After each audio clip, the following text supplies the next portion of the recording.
Previous classes में। तो इस इन्वर्स ट्रिग्नोमेट्रिक फंक्शन को सबसे पहले तो आपको ट्रिग्नोमेट्रिक के जितने भी फॉर्मूलेज हैं और जितने भी आइडेंटिटीज हैं वो आपको लर्न होना चाहिए। सेकेंडली ट्रिग्नोमेट्रिक फंक्शन, जैसे इसका नाम है inverse trigonometric function. Inverse trigonometric function वास्तव में तो ट्रिग्नोमेट्रिक फंक्शन है, they are not inverse but in given instruction, given restriction, कुछ रिस्ट्रक्शंस के साथ में वो इन्वर्स होते हैं। तो वही रिस्ट्रक्शंस आपको याद करने हैं। तो इन general trigonometric functions are not inverse. General सामान्य तौर पे जो ट्रिग्नोमेट्रिक फंक्शंस हैं वो इन्वर्स नहीं होते हैं, लेकिन कुछ इंस्ट्रक्शन जैसे ऐसे जब हम उनका डोमेन -1 से 1 के बीच में और रेंज -π/2 से π/2 के क्लोज इंटरवल के बीच में होते हैं तो वो इन्वर्स होते हैं। यानी जो भी आपका y की जो वैल्यूज आएगी वो -π/2 और π/2 के बीच में लाइज करना चाहिए और -π/2 की वैल्यू भी वो एक्सेप्ट कर सकता है और π/2 की वैल्यू भी एक्सेप्ट कर सकता है। इसी तरह से कॉस इन्वर्स में जो डोमेन है वो क्लोज इंटरवल -1 और 1 के बीच में होना चाहिए, जबकि रेंज 0 और π के बीच में।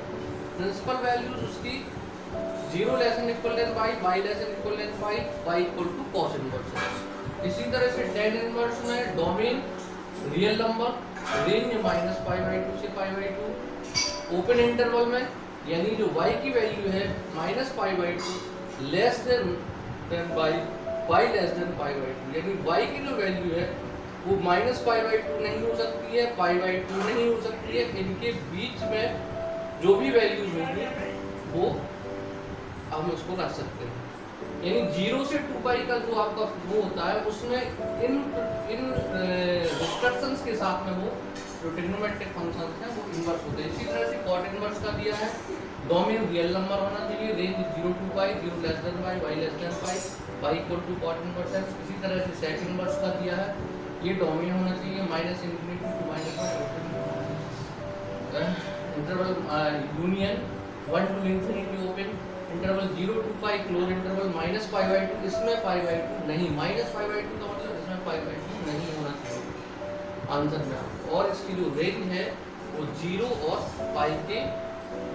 π को एक्सेप्ट करते हुए 0 और π के बीच में होना चाहिए, लेकिन उसमें π/2 नहीं आएगा। इसी तरह से कॉसेक इनवर्स में क्लोज इंटरवल में जो रेंज है वो -π/2 से π/2 -0 और ये डोमेन है। इसी तरह से इसका जो इसी को एक्सप्लेन किया है कि -π/2 less than equal than y, y less than equal than y, but y is not equal to 0। यहाँ पे हमें लिखना पड़ेगा y is not equal to 0। तो यदि आपने ये वैल्यू याद कर ली है, ये रेंज और डोमेन को आपने लर्न कर लिया, तो आप इन्वर्स ट्रिग्नोमेट्रिक की वैल्यू है फाइंड कर सकते हो, इसके आंसर से निकाल सकते हैं। साइन इन्वर्स -1/2 वैल्यू हमें फाइंड करना है। तो सबसे पहले हम साइन इन्वर्स -1/2 को थीटा के इक्वल मानेंगे, दैट साइन इन्वर्स -1/2 थीटा, -1/2 तो साइन स्टेप जाएगा तो sine theta, sine theta -1/2, sine theta -sin π/6, क्योंकि 1/2 साइन 30 डिग्री की वैल्यू होती है और 30 डिग्री को हम π/6 से लिख सकते हैं। अब sine minus theta = -sin theta होगा, इस माइनस को हम यहाँ एंगल में ले जाएंगे। अब -π/6 क्योंकि इस इंटरवल में बिलोंग करता है, उसकी रेंज क्या होना चाहिए, -π/2 और π/2 को एक्सेप्ट करके उसके बीच में होना चाहिए। तो -π/6 इसमें बिलोंग कर रहा है, इस कारण से आपकी जो थीटा की जो वैल्यू होगी या एंगल जो निकलेगा वो साइन इन्वर्स -1/2। इसी तरह से कॉस इन्वर्स √3/2 की वैल्यू निकालिए, cos inverse √3/2 = theta, √3/2 = cos theta, तो cos थीटा = √3/2 की वैल्यू π/6, तो प्रिंसिपल वैल्यू थीटा = π/6 और π/6 0 और π के बीच में है, इसलिए इसकी प्रिंसिपल वैल्यू π/6, इसका आंसर भी π/6 है।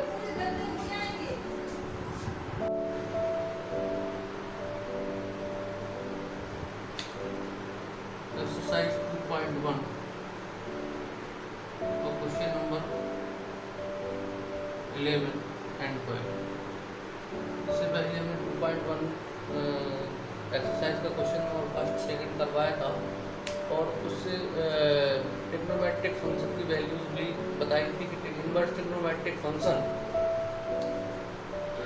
कब किन किन रिस्ट्रिक्शंस के साथ वो इन्वर्स होते हैं। तो 10 यहाँ पे क्वेश्चन है 10 inverse 1 find the value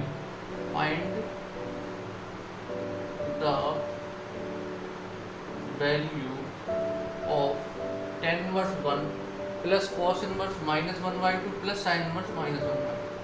10 inverse 1 को हम क्या लिख सकते हैं 10 π/2। ये उस रिस्ट्रिक्शंस में आता है क्योंकि ओपन इंटरवल -π/2 से π/2 के बीच में ही बिलोंग करता है। तो 10 इनवर्स 1 को हम लिख सकते हैं 10 π/2 माइनस कॉस इनवर्स -1/2 की जगह हमने लिख दिया cos π/3 plus sine inverse sine -π/6 -1/2 को लिख दिया -π/6 साइन -π/6 की वैल्यू -1/2 होगी और ये -π/2 से π/2 के रेंज में आता है। तो लेकिन यहाँ पे हम देख रहे हैं कि -cos π/3 0 से π के बीच में नहीं आता है। इस कारण से हम इसको चेंज करेंगे -cos theta cos π - theta equal to -cos theta होता है। तो इस -cos π/3 को हम cos π - π/3 लिख सकते हैं। यहाँ tan inverse theta equal to tan theta होता है तो tan inverse tan π/4 equal to π/4 हो जाएगा। cos इनवर्स cos π इसको हमने लिख दिया -cos π/3 को लिख दिया cos π - π/3 प्लस -π/6 ये π/4 हो गया। इसको अपन ने cos इनवर्स थीटा वही cos inverse cos theta equal to theta होता है तो ये कैंसिल हो जाएगा π - π/3 बचेगा। इसको सॉल्व करेंगे तो ये आ जाएगा 2π/3 यहाँ -π/6 एलसीएम लिया और फिर 4 3 जा 12 3π हो गया 3 4 जा 12 4 2 जा 8 8π हो गया 6 2 जा 12 2 π -2π हो गया 11π -2π 9π अपॉन 12 3 3 जा 9 और 3 4 जा 12। This is your answer 3π/12। इसी तरह से क्वेश्चन नंबर 12 है cos इनवर्स 1/2 प्लस 2 साइन इनवर्स 1/2। cos इनवर्स 1/2 को लिखा है cos π/3 cos π/3 cos 60 को हम लिख सकते हैं π/3 π मतलब 180 डिग्री 180/3 360 cos π/3 तो क्योंकि हमें मालूम है कि 1/2 इसकी वैल्यू होती है cos 60 डिग्री। इसी तरह से 2 साइन इनवर्स 1/2 किसकी वैल्यू होती है sin 30 की sin 30 को लिख सकते हैं sin π/6। तो यहाँ आएगा ये π/3 यहाँ बचेगा 2 × π/6 कैंसिल हो गया 2 3 जा 6 π/3 प्लस π/3 इक्वल टू 2π/3। एक्सरसाइज 2.1 का क्वेश्चन नंबर 13 ये ऑब्जेक्टिव है find the value of sin inverse x equal to y। इसमें 4 ऑप्शन दिए गए हैं कौन सा सही है उसको हमको लगाना है। पहला है 0 <= y y <= y। बी दूसरा बी ऑप्शन है -π/2 <= y y <= सी ऑप्शन है 0 <= y y <= डी ऑप्शन है -π/2 <= y π/2। इसको हम सॉल्व करने के लिए हमें याद होना चाहिए कि sin इनवर्स x की प्रिंसिपल वैल्यू क्या होती है। तो हमें पता है कि principal value of sin inverse x is -π/2 π/2 यानी sin इनवर्स जो आपका वैल्यूज होगी वो क्लोज इंटरवल में है -π/2 <= y π/2। तो यहाँ पे ये ऑप्शन बी रहता है तो इसका आंसर क्या होगा बी होगा। इसी तरह से एक और क्वेश्चन है ऑब्जेक्टिव क्वेश्चन है find the value of tan inverse √3 minus sec inverse -2। इसमें एक ऑप्शन ए में पाई दिया है बी में -π/3 दिया है सी में π/3 और डी 2π/3। इसको हम पहले सॉल्व करेंगे।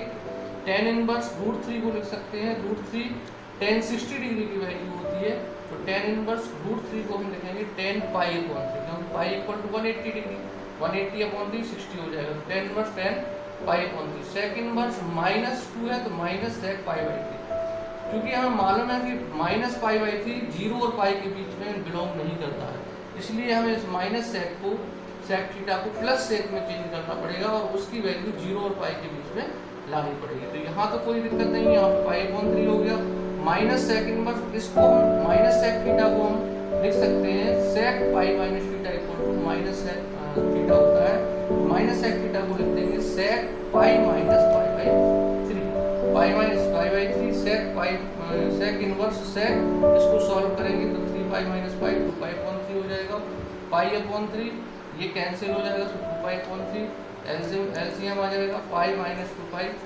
एलसीएम 3 आ जाएगा, पाई माइनस 2 पाई, आंसर इसका आ जाएगा माइनस पाई अपॉन 3। यहाँ पे हम देख रहे हैं बी ऑप्शन में पाई माइनस पाई अपॉन 3 है, इसलिए इस क्वेश्चन का आंसर हुआ minus pi upon 3 B option.